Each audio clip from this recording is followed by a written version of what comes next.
ಎಲ್ಲರಿಗೂ ನಮಸ್ಕಾರ. ಈ ವಿಶೇಷ ಸಂವಾದಕ್ಕೆ ಸ್ವಾಗತ. ಇವತ್ತು ನಾವು ಪಂಡಿತ್ ಶ್ರೀರಾಮ್ ಶರ್ಮಾ ಆಚಾರ್ಯರು ಬರೆದ ಎದೆಗುಂದದಿರಿ ಪುಸ್ತಕದ ಬಗ್ಗೆ ಆಳವಾಗಿ ಮಾತಾಡೋಣ ಅಂತಿದ್ದೇವೆ. ನಮಸ್ಕಾರ.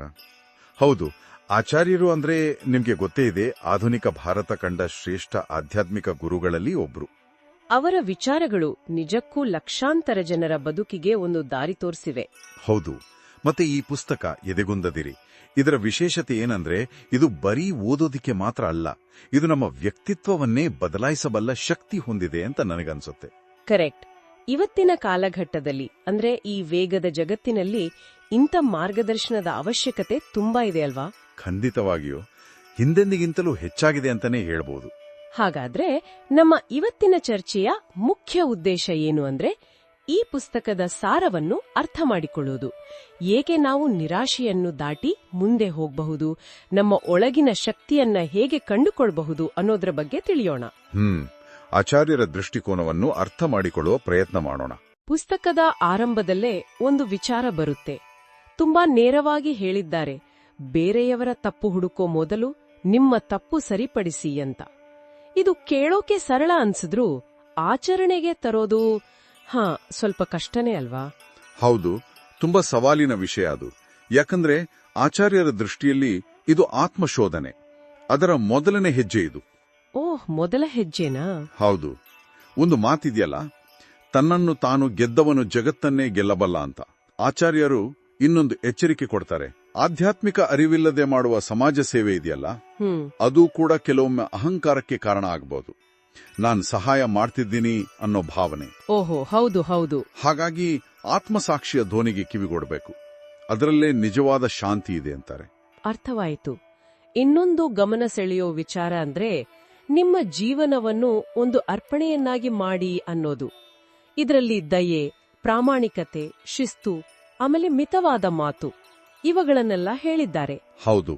ಇದು ಬರೀ ಒಂದು ಆದರ್ಶದ ತರ ಕಾಣುತ್ತಾ, ಅಥವಾ ಇದನ್ನ ಜೀವನದಲ್ಲಿ ತರಲೇನಾದ್ರೂ ದಾರಿ ಇದೆಯಾ? ಖಂಡಿತ ಇದೆ. ಆಚಾರ್ಯರ ಪ್ರಕಾರ ಇದು ಸಾಧಿಸಬಹುದಾದ ಗುರಿ. ಅರ್ಪಣೆ ಅಂದ್ರೆ ಏನು? ಅಹಂಕಾರವನ್ನು ಬಿಡೋದು, ಅದೇ ನಿಜವಾದ ಅರ್ಪಣೆ. ಜೀವನದಲ್ಲಿ ಏನೇ ಬರ್ಲಿ, ಕಷ್ಟ, ಸುಖ, ಟೀಕೆ, ಟಿಪ್ಪಣಿ ಎಲ್ಲವನ್ನೂ ನಗುಮುಖದಿಂದ ಸ್ವೀಕರಿಸಬೇಕು. ಸಮಚಿತ್ತದಿಂದ. ಹೌದು, ಸಮಚಿತ್ತದಿಂದ.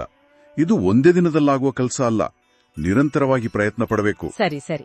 ಪುಸ್ತಕದಲ್ಲಿ ಕಷ್ಟಗಳನ್ನ ಎದುರಿಸೋಕೆ ಸಿದ್ಧರಾಗಿರಬೇಕು, ನಮ್ಮ ಸ್ವಂತ ಶಕ್ತಿ ಮೇಲೆ ನಂಬಿಕೆ ಇಡಬೇಕು ಅಂತ ಕೂಡ ಹೇಳಿದ್ದಾರೆ. ನಿಮ್ಮೊಳಗಿರುವ ನಿಧಿ ಅಂತ ಒಂದು ವಾಕ್ಯ ಇದೆ, ಅದು ಕೇಳೋಕೆ ತುಂಬಾ ಕುತೂಹಲಕಾರಿಯಾಗಿದೆ. ಹೌದು. ಈ ನಿಧಿ ಅಂದ್ರೆ ಏನು? ಬರೀ ಆತ್ಮಸ್ಥೈರ್ಯನಾ ಅಥವಾ ಅದಕ್ಕಿಂತ ಹೆಚ್ಚಿನ ಅರ್ಥ ಇದೆಯಾ? ಆ ನಿಧಿ ಅಂದ್ರೆ ನಮ್ಮ ಆಂತರಿಕ ಶಕ್ತಿ, ನಮ್ಮ ಆತ್ಮಬಲ. ನೋಡಿ, ನಾವು ಬೇರೆಯವರ ಮೇಲೆ ಜಾಸ್ತಿ ಅವಲಂಬಿತರಾದ್ರೆ ಅದು ನಮ್ಮನ್ನ ದುರ್ಬಲರನ್ನಾಗಿ ಮಾಡುತ್ತೆ ಅಂತ ಆಚಾರ್ಯರು ಹೇಳ್ತಾರೆ. ಒಂಟಿತನವನ್ನ ನಾವು ದೌರ್ಬಲ್ಯ ಅಂತ ತಿಳಿಬಾರ್ದು, ಅದನ್ನ ಆತ್ಮಶೋಭನೆಗೆ, ನಮ್ಮ ಆಂತರಿಕ ಶಕ್ತಿಯನ್ನ ಹೆಚ್ಚಿಸಿಕೊಳ್ಳೋಕೆ ಬಳಸ್ಕೋಬೇಕು. ಇನ್ನೊಂದು ಮುಖ್ಯವಾದ ಮಾತು ಹೇಳ್ತಾರೆ, ತರ್ಕಕ್ಕಿಂತ ಹೆಚ್ಚಾಗಿ ಪ್ರೀತಿಯಿಂದ ಜನರ ಮನಸ್ಸನ್ನ ಗೆಲ್ಲಬಹುದು ಅಂತ. ನಿಜ.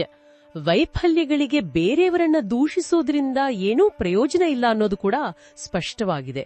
ನೀವೇ ನಿಮ್ಮ ಮಿತ್ರ ಮತ್ತು ಶತ್ರು, ಈ ಮಾತಿದೆಯಲ್ಲ, ಇದು ಬಹಳ ತೂಕವಾದ ಮಾತನ್ಸುತ್ತೆ. ಹೌದು. ನಮ್ಮ ಪರಿಸ್ಥಿತಿಗೆ ನಾವೇ ಜವಾಬ್ದಾರರು ಅಂತ ಒಪ್ಕೊಳ್ಳೋದು ಕೆಲವೊಮ್ಮೆ ಕಷ್ಟ ಆಗತ್ತೆ ಅಲ್ವಾ? ಆಗತ್ತೆ, ಖಂಡಿತ ಆಗತ್ತೆ. ಆದ್ರೆ ಆಚಾರ್ಯರು ಏನ್ ಹೇಳ್ತಾರಂದ್ರೆ, ಆತ್ಮವಿಶ್ವಾಸ ಇರಬೇಕು, ನಿರಂತರ ಪ್ರಯತ್ನ ಇರಬೇಕು, ಆಗ ಸಾಮಾನ್ಯರು ಕೂಡ ದೊಡ್ಡ ವ್ಯಕ್ತಿಗಳಾಗಬಹುದು. ಅವರ ಇನ್ನೊಂದು ಸಲಹೆ, ಕಡಿಮೆ ಮಾತಾಡಿ ಹೆಚ್ಚು ಕೆಲಸ ಮಾಡಿ ಅಂತ. ಇದು ಇವತ್ತಿಗೂ ಎಷ್ಟು ಸತ್ಯ ಅಲ್ವಾ? ಹೌದು, ತುಂಬಾನೇ ಪ್ರಸ್ತುತ. ನಮ್ಮ ಕೆಲಸಗಳೇ ನಮಗಾಗಿ ಮಾತಾಡಬೇಕು, ಬರೀ ಮಾತುಗಳಿಂದಲ್ಲ. ಆಲೋಚನೆ ಮತ್ತು ನಡತೆ ಇವೆರಡೂ ಸೇರಿದಾಗ ಅದರ ಪ್ರಭಾವ ದೊಡ್ಡದು. ಇವತ್ತಿನ ಈ ಒತ್ತಡದ ಜೀವನದಲ್ಲಿ ಈ ಎಲ್ಲಾ ವಿಚಾರಗಳು ಹೇಗೆ ಸಹಾಯ ಮಾಡುತ್ತವೆ? ಇದರ ಪ್ರಾಮುಖ್ಯತೆ ಏನು? ಪುಸ್ತಕದಲ್ಲಿ ಕಾಲದ ಕರೆ ಅಂತ ಒಂದು ಭಾಗ ಇದೆ, ಅದರಲ್ಲಿ ಆಚಾರ್ಯರು ಇದನ್ನೇ ವಿವರಿಸ್ತಾರೆ. ಸಮಾಜಕ್ಕೆ, ವ್ಯಕ್ತಿಗೆ ಒಳ್ಳೇದಾಗಬೇಕು ಅಂದ್ರೆ ಧೈರ್ಯವಾಗಿ ಮುಂದೆ ಬರಬೇಕು ಅಂತ ಪ್ರೇರಣೆ ಕೊಡ್ತಾರೆ. ಆತ್ಮಸಾಕ್ಷಿ ಏನು ಹೇಳುತ್ತೋ ಆ ದಾರಿಯಲ್ಲಿ ನಡೆಯಬೇಕು. ಆತ್ಮವಿಶ್ವಾಸವನ್ನ ಯಾವತ್ತೂ ಕಳ್ಕೊಳ್ಬಾರದು. ಇದು ಇವತ್ತಿನ ಅಗತ್ಯ. ಇದು ಬರೀ ನಮ್ಮ ವೈಯಕ್ತಿಕ ಶಾಂತಿಗಷ್ಟೇ ಅಲ್ಲ, ಸಮಾಜದ ಆರೋಗ್ಯಕ್ಕೂ ಬೇಕು. ಹಾಗಾದ್ರೆ ಒಟ್ಟಾರೆಯಾಗಿ ಹೇಳೋದಾದ್ರೆ ಎದೆಗುಂದದಿರಿ ಪುಸ್ತಕ ಕೇವಲ ತತ್ವಗಳನ್ನು ಹೇಳುವಂತಹದ್ದಲ್ಲ, ಇದು ನಮ್ಮ ವ್ಯಕ್ತಿತ್ವವನ್ನು ರೂಪಿಸಿಕೊಳ್ಳಲು, ಜೀವನದ ಸವಾಲುಗಳನ್ನು ಎದುರಿಸಲು ಒಂದು ಪ್ರಾಯೋಗಿಕ ಮಾರ್ಗದರ್ಶಿ ಇದ್ದ ಹಾಗೆ. ನಿಸ್ಸಂದೇಹವಾಗಿ. ಖಂಡಿತ.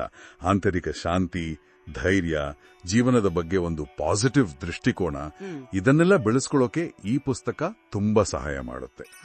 ಪಂಡಿತ್ ಶ್ರೀರಾಮ್ ಶರ್ಮಾ ಆಚಾರ್ಯರ ಈ ಕೊಡುಗೆ ವಿಶೇಷವಾಗಿ ಇವತ್ತಿನ ಯುವ ಪೀಳಿಗೆಗೆ ಅತ್ಯಂತ ಬೆಲೆ ಬಾಳುವಂಥದ್ದು. ಹೌದು. ಭಾಷೆನೂ ಸರಳವಾಗಿದೆ, ಎಲ್ಲರಿಗೂ ಸುಲಭವಾಗಿ ಅರ್ಥ ಆಗುತ್ತೆ. ಈ ಅದ್ಭುತ ಜ್ಞಾನವನ್ನ ಪಡಿಬೇಕನ್ನೋ ಆಸಕ್ತಿ ಇರೋರು ಎದೆಗುಂದದಿರಿ ಪುಸ್ತಕವನ್ನ ಆನ್ಲೈನ್ನಲ್ಲಿ ಸುಲಭವಾಗಿ ತರಿಸಿಕೊಳ್ಳಬಹುದು. ಹೌದು, ಖಂಡಿತ.